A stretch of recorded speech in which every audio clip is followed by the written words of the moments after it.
يلا بينا نعمل مع بعض كنافة بالكريمة زي بتاعة محلات الحلواني بالظبط. طعمها حلو جدا ومن أجمل الوصفات اللي بحبها في رمضان. كل سنة وانتوا طيبين. يلا بينا نشوف الطريقة. تركات بسيطة جدا هتطلع معاكي حلوة قوي.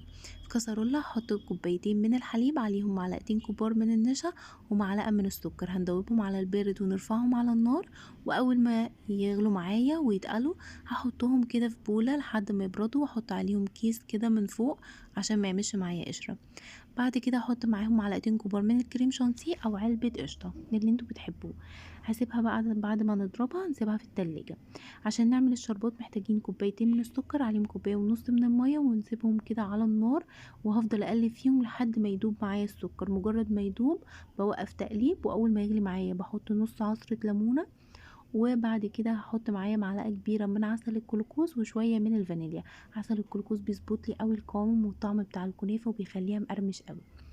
بعد كده الكنافة بتاعتي انا بجيبها طازة، ما بحطهاش في التلاجة، وبجيبها كده وبسيبها تنشف تماما في الهواء لمدة كده ساعة.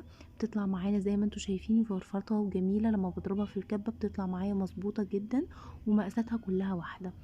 الكنافة بقى عندي 4 معالق كبار من السمنة.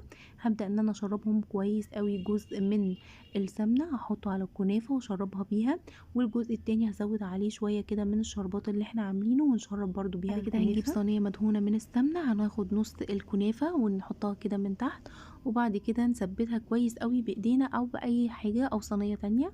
وبعد كده هنحط الكريمة. اهم حاجة ما نوزعهاش للاطراف عشان ما تتحرقش معانا.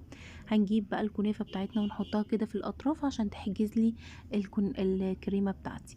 وبعدين نحط كمية الكنافة من فوق وندخلها بقى الفرن لحد ما تتحمر معانا، ونسقيها بالشربات بتاعنا البارد. وبعد كده نقلبها. عايزة اقولكوا طعمها حلو جدا، قوامها مظبوط زي ما بنجيبها من بره بالظبط. يا رب الفيديو يكون عجبكم. ما تنسوش لو عجبكم الفيديو اعملوا لايك وشير، وتابعوني عشان كل جديد.